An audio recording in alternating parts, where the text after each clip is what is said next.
제가 지금 가르친 여기가 어디냐면은 아사셀이라고 하는 성경적인 내용이 들어가 있는 장소입니다. 그런데 왜 여기를 아사셀이라고 하느냐 하는 것이 오늘 하나님의 말씀이 직접 연결되어 있습니다. 자, 그러면 이제는 우리 요거는 놔두고 불을 밝혀주시고 레위기 우리 한번 여러분 16장을 한번 보시기 바랍니다.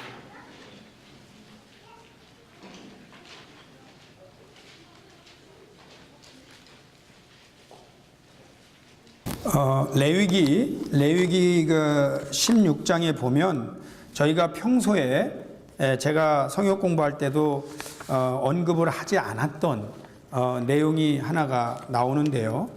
이 내용이 실제적으로는 신약과 구약, 신학적으로도 굉장히 중요한 내용인데 영어 발음으로는 아자젤 또는 아사셀이라는 발음이 나옵니다.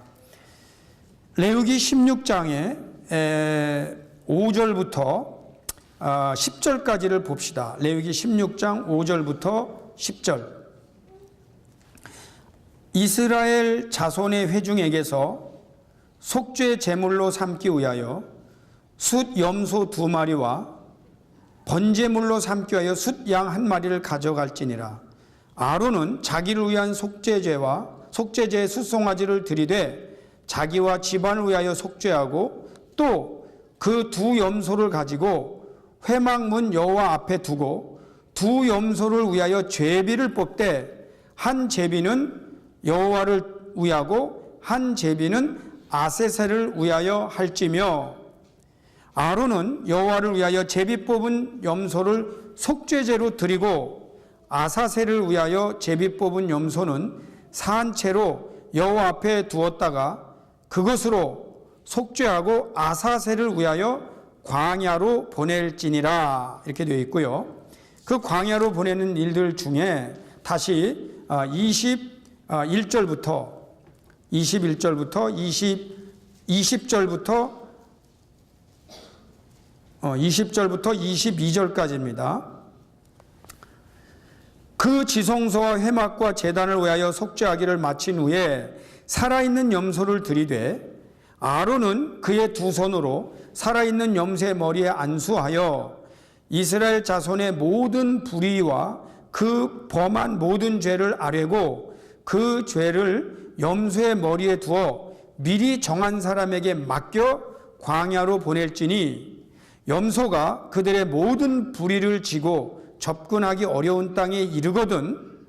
그러니까 미리 정한 사람이 염소를 데리고 접근하기 어려운 땅에 이르거든 그는 그 염소를 광야에 놓을지니라 이렇게 되어 있어요.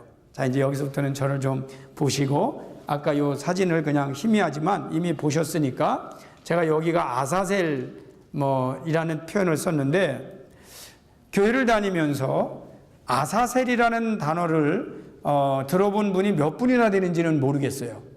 그런데 여러분이 영어로는 scapegoat라는 단어는 많이 들어봤을 겁니다. scapegoat가 무슨 말이죠? 실제적으로는 우리 여기서는 그냥 제너럴 희생양을 삼았다 그렇게 할 때 염소거든요, 염소. 근데 그냥 이미지로 그냥 희생양 삼았다, scapegoat 삼았다 그렇게 말하잖아요. 그게 이 scapegoat라는 말은 사실은 여기에서 나온 말이에요. 아사셀이라는 말이에요. 근데 아사셀은 뭐냐면 2가지의 히브리 단어가 합쳐진 거예요. 그러니까 단어가 없는 거죠. 그러니까 모르는 것도 당연해요. 이해합니다. 그런데 아사셀은 뭐냐면 염소라는 단어와 보낸다 이런 단어가 합쳐진 단어예요. 그럼 이 단어는 무슨 말이냐? 염소를 잡아서 어딘가로 보내는 거죠. 이런 일을 왜 했는가? 여기 아론이 제비를 뽑아 2마리, 염소 2마리가 있어요. 근데 제비를 뽑아서 한 마리는 하나님께 희생제물로 드려요. 그리고 한 마리는 이 희생제물로 드린 이 피의 대가로 이 피를 제사를 받은 이 염소는 다시 아론이 안수기도 해줘요. 염소에게. 그리고는 어딘가로 데리고 가요. 데리고 가서 거기에서 광야로 보내요. 근데 이 사람들이 보낼 때 어떤 의미를 가지고 있냐면 우리 모든 백성의 죄를 이 염소가 지고 광야로 가는 거예요. 그럼 광야로 가면 이 염소는 죽어요. 그런데 이스라엘 역사 속에 이 예루살렘이 여기서 바라보면 저 뒤쪽에 예루살렘이 보여요. 그리고 한 사람이 하룻길을 거의 25km 떨어져 있어요. 하룻길을 가는 거리인데 다른 사람이 접근하기 어려운 지역에 가서 광야에 염소를 보내는 장면이 레위기에 나오는데 역사적으로 거기를 추정하는 거죠. 그럼 어디를 갔겠느냐? 그래서 역사학자들이 아사셀이라는 데를 찾으려고 노력을 했어요. 거기가 어디겠는가? 일단은 광야여야 돼요. 저 광야라면 어디겠는가를 보고 거리를 측정하고 이 지역일 것이라고 했을 때 이 산 주위에 많은 염소뼈들이 발견이 된 거예요. 그래서 사람들이 여기가 바로 아사셀이구나를 알게 된 거죠. 그런데 우리가 아사셀이라는 것을 왜 알아야 될까요? 실제로 이스라엘 백성들, 그러니까 유대인들은 1년 동안 죄를 지잖아요. 사람이 다 죄가 있잖아요. 여러분 우리가 이렇게 청진기되고 죄 있나 보면 혹시 나는 죄 없다고 나올 수 있는 사람 계세요? 없다고 나올 수 있는 분은 아마 죽었습니다. 이렇게 나올지도 모릅니다. 살아있다면 다 누군가가 죄가 있는데 인간이라면 이거를 해소하고 싶어 합니다. 그런데 구약에서는 그거를 동물에게 했다는 거예요. 그래서 이 스케이프고트, 이 아사셀이 그거를 감당하게 하고 1년 동안 유대인들은 우리의 죄를 지고 저 광야로 가서 염소가 죽었기 때문에 우리는 사함받은 거로 하는 제사가 아사셀입니다. 그런데 이 내용을 복음적으로 설명해주고 있는, 해석해주고 있는 성경이 어디냐? 히브리서 10장입니다. 그래서 여러분 다시 히브리서 10장으로 가보겠습니다.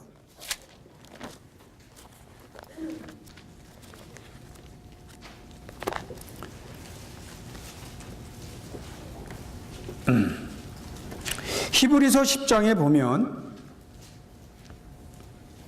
2절부터 보면 히브리서 10장, 우리 신약 성경으로 363쪽에 있는데요.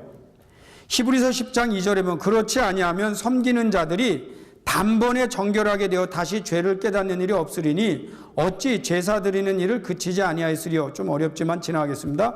그러나 이 제사들에는 해마다 죄를 기억하게 하는 것이 있나니 기억을 해요. 그런데 4절 말씀이 중요합니다. 이는 황소와 염소의 피가 능히 죄를 없이 하지 못함이라. 그리고 나서 9절 10절 보면 그 후에 말씀하시기를 보시옵소서 내가 하나님의 뜻을 행하러 왔나이다 하셨으니 그 첫째 것을 패하심은 둘째 것을 세우려 하심이라. 이 뜻을 따라 예수 그리스도의 몸을 단번에 들이심으로 말미암아 우리가 거룩함을 얻었노라. 자, 여러분 이제 저희가 신약에서 예수님을 믿는데 실제로 이 예수님에게 모든 죄가 담당돼서 그분이 돌아가셨어요. 그런데 여기에 보면 단번에라는 표현이 나옵니다. Once for all. 우리 영어식에 오늘 scapegoat라는 단어가 출처가 어디냐면 성경입니다. 그리고 once for all이라고 하는 표현을 가장 이게 사용하는 영어식 표현 중에 출처는 바로 예수 그리스도께서 단번에 모든 사람의 죄를 대속함으로 죽으셨다고 하는데 여기에 뭐가 오버랩이 되어 있냐면 이 아사셀이 들어가 있어요.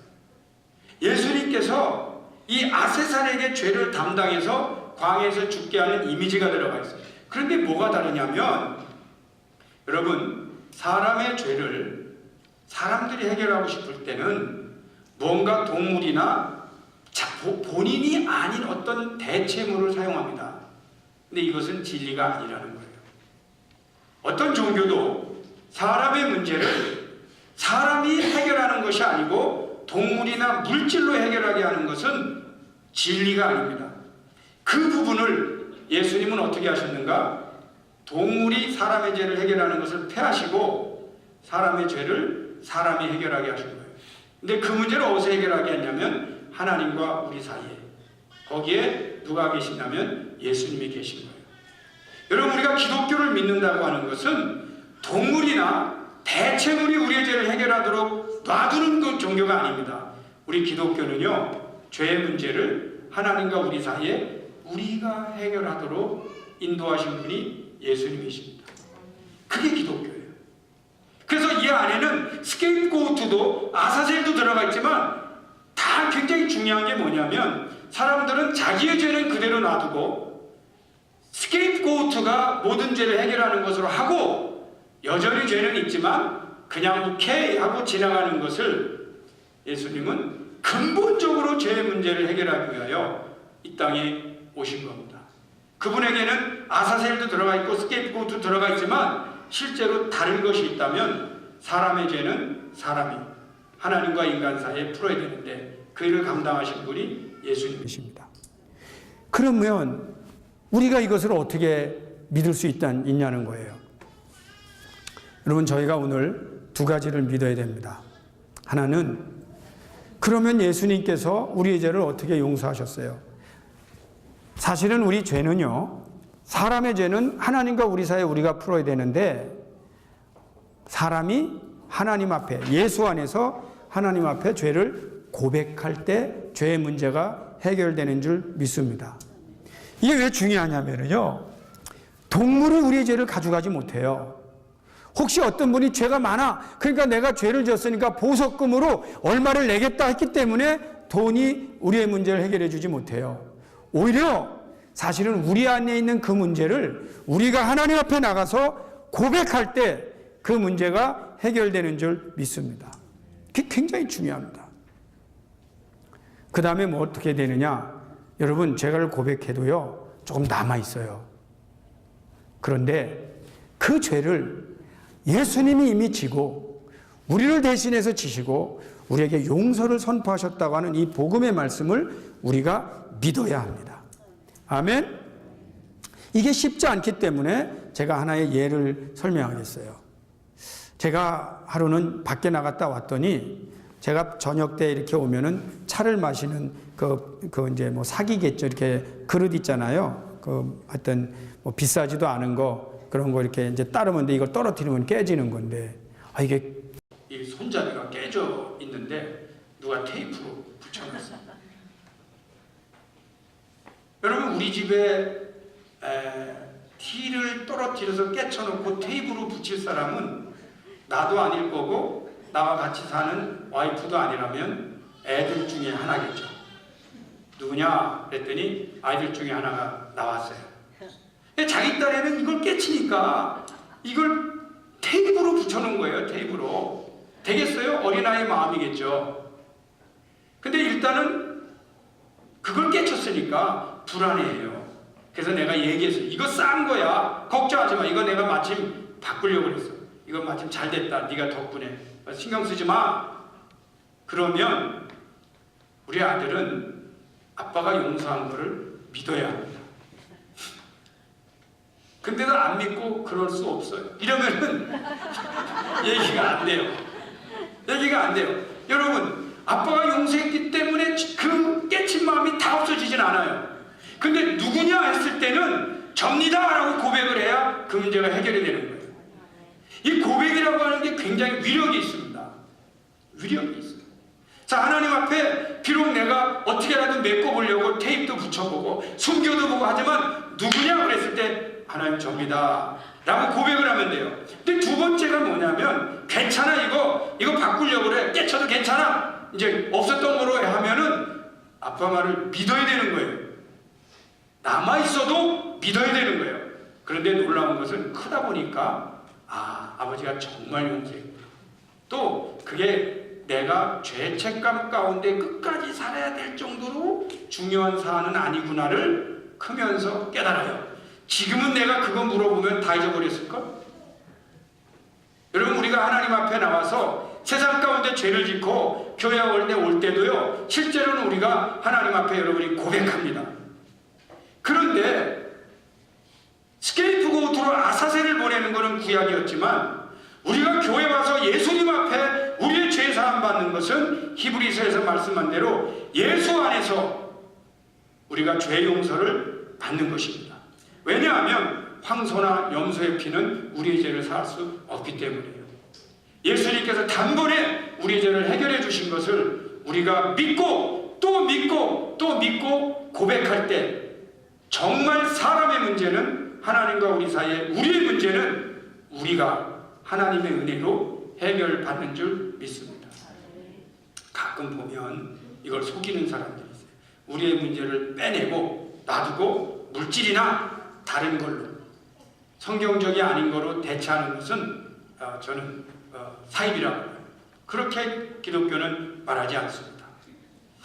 성경에 보면은요, 가나안 땅에 들어가지 못한 사람들이 제가 볼 때 3명이 있어요. 상징적으로.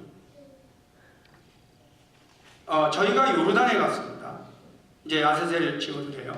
요르단을 갔는데 느보산을 갔어요. 느보산은 어디냐면 모세가 그렇게 들어가고 싶었는데 가나안 땅을 바라보면서, 제가 거기 느보산에 서보니까, 사실은 이번에 요르단은 제가 처음 갔거든요. 그러니까 느보산에 서보니까 정말 거기서 다 보여요. 그런데 오직 거기를 들어오기 위하여 40년을 인솔한 그 사람이 정작 본인은 못 들어간 데가 느보산이에요. 못 들어가고 말아요. 근데 거기서 그걸 바라본 거예요. 근데 성경에 보면 약속의 땅 가나안에 들어가지 못한 사람들이 셋이 나와요. 그 중에 하나가 누구냐?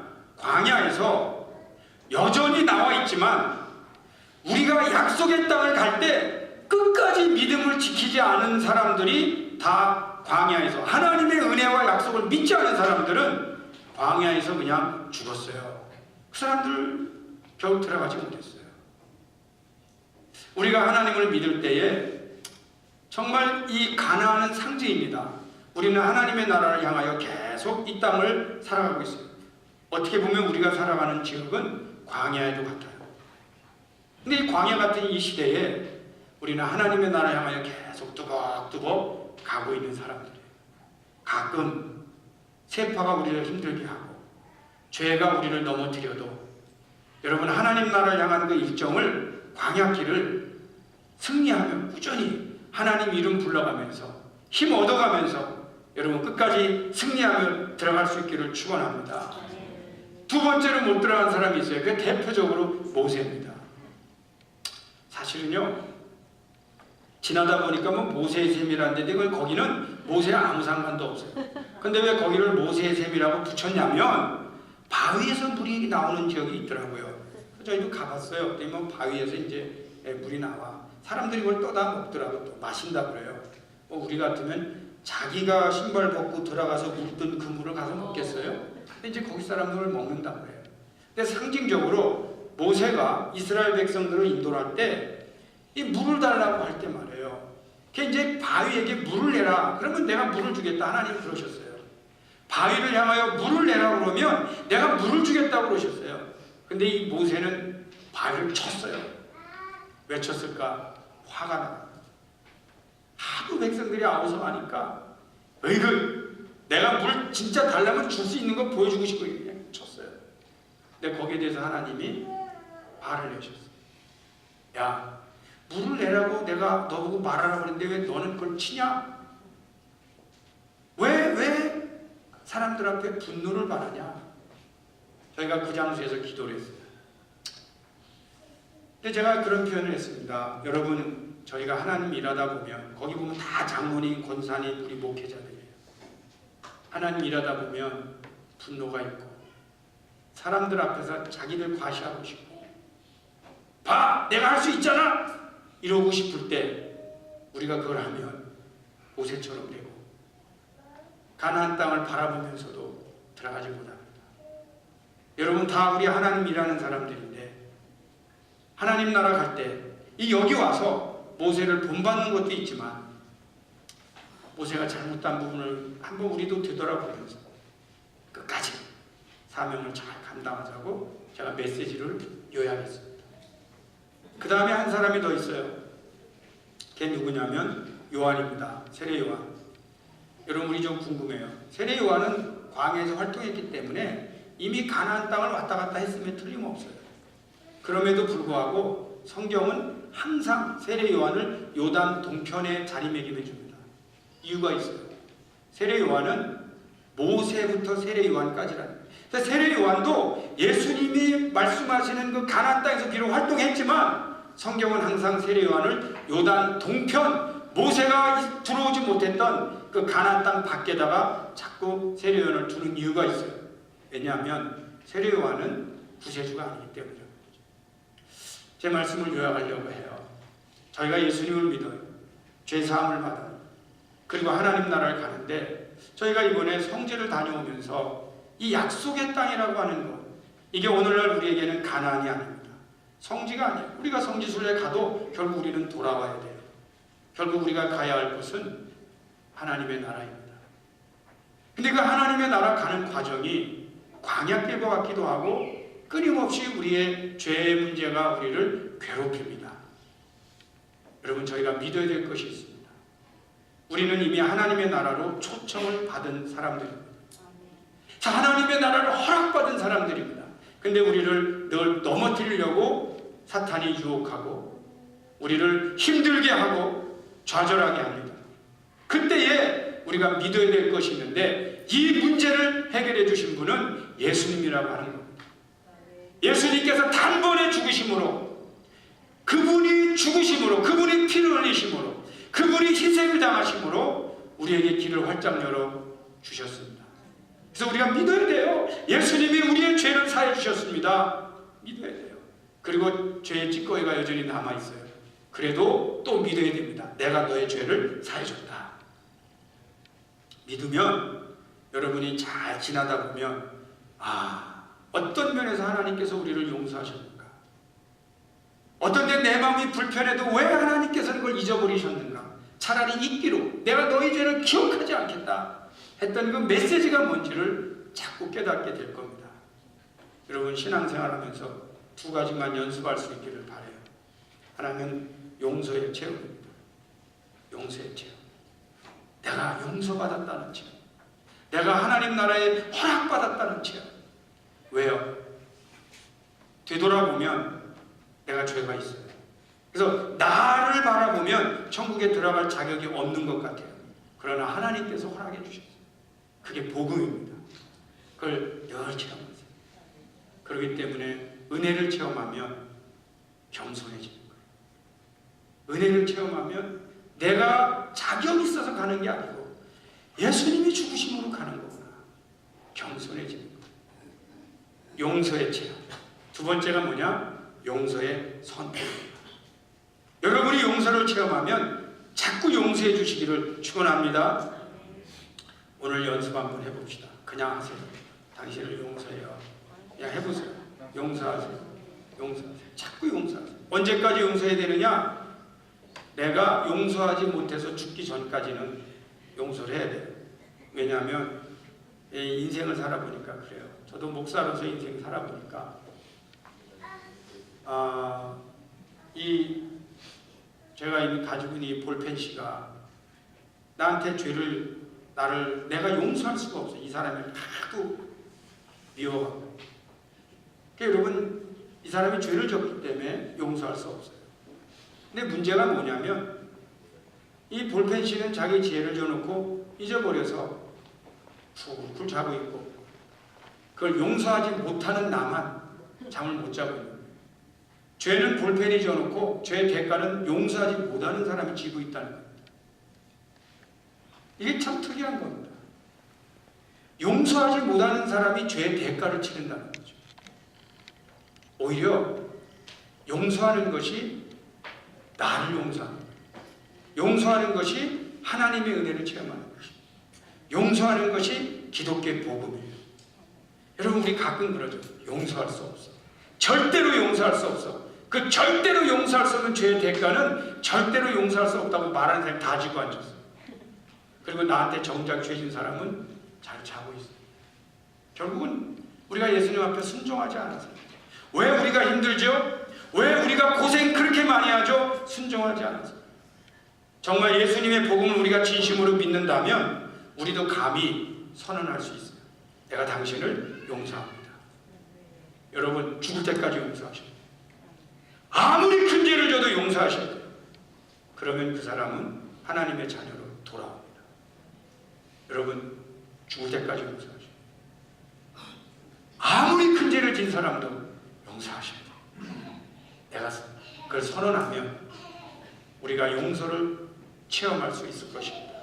그 안에 이런 동물 제사가 아니고 우리가 하나님 안에서 구원의 문제를 해결받을 수 있는 것입니다.